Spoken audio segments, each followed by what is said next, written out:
আসসালামু আলাইকুম। 5ই নভেম্বর প্রাথমিক শিক্ষা অধিদপ্তর একটা সার্কুলার দেয়। সেটা হচ্ছে যে প্রাথমিক শিক্ষা অধিদপ্তরে যেহেতু সহকারী শিক্ষক পদের একটা নিয়োগ বিজ্ঞপ্তি দেয় 10,219টা পদের। এখন মজার বিষয়টা হচ্ছে এই সার্কুলারে আবেদন শুরু করতে পারবে হচ্ছে 8ই নভেম্বর থেকে। সাধারণত আপনারা দেখবেন যে চাকরির যে বিজ্ঞপ্তিগুলো হয়, যখন সার্কুলার দেয় তার পিছন থেকে বয়স কাউন্ট করে, মাসগুলা 5 মাস 6 মাস বা অনেক ক্ষেত্রে আরও বেশি বয়স কাউন্ট করে পিছন থেকে। কিন্তু প্রাথমিক শিক্ষা অধিদপ্তর কী করছে জানেন? 5 তারিখে সার্কুলার দিছে, 8 তারিখ থেকে 8ই নভেম্বর আপনার হচ্ছে আবেদন শুরু করতে পারবে।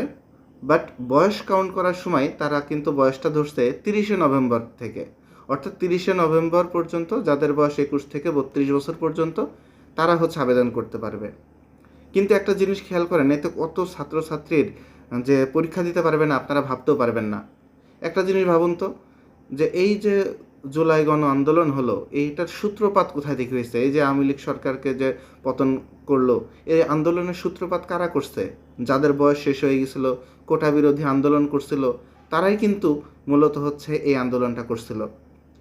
ভাই, আন্দোলন হলো দীর্ঘ 2-2.5 মাস আকপিস মিলায়ে, ঠিক আছে, মানে মূল আন্দোলন 36 দিনের।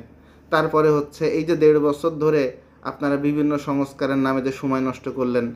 চাকরির সার্কুলার কিন্তু আগের যে 2-3 মাস থেকে বন্ধ ছিল, পরবর্তী এই 1.5 বছরের মধ্যে প্রায় 1 বছর কিন্তু তেমন কোনো সার্কুলার ছিল না, লাস্ট 6 মাস সার্কুলার দেওয়া শুরু করছে।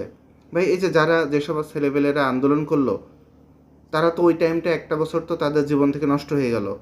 তাদের ঘাড়ে কাঁঠাল ভেঙে আপনারা এখন খাচ্ছেন, অথচ ওই স্টুডেন্টদের বয়স শেষ হয়ে গেল।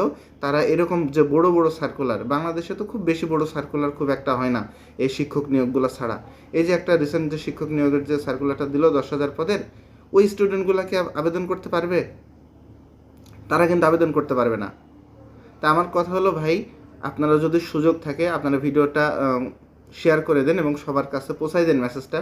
তাদের উচিত এই বয়সটা নভেম্বর থেকে না কাউন্ট করে মোটামুটি জানুয়ারি থেকে কাউন্ট করা উচিত। তাহলে যেসব ছাত্ররা আন্দোলন করছে, যারা কষ্ট করছে, ঠিক আছে, এই গণ অভ্যুত্থানের জন্য, ওইসব স্টুডেন্টরা আবেদন করতে পারবে, এই প্রাইমারি পরীক্ষাতে অংশগ্রহণ করতে পারবে। এদের নিয়ে কারো মাথা ব্যথা নেই। এনসিপি বলেন, এই পিনাকি ভট্টাচার্য বলেন, ইলিয়াস হোসেন বলেন, এই আপনার হচ্ছে হাদি বলেন, ওসমান হাদি বলেন, কেউ কিন্তু এসব বিষয় নিয়ে কারো মনোযোগই নাই। এখন সবাই রাজনীতি কীভাবে ক্ষমতা দখল করবে এগুলো নিয়ে ব্যস্ত। তাই ভিডিওটা বেশি বেশি শেয়ার করেন আর সবার ভিতর ছড়াই দেন এবং চেষ্টা করেন বয়সটা যেন জানুয়ারি থেকে শুরু করা যায়। ধন্যবাদ।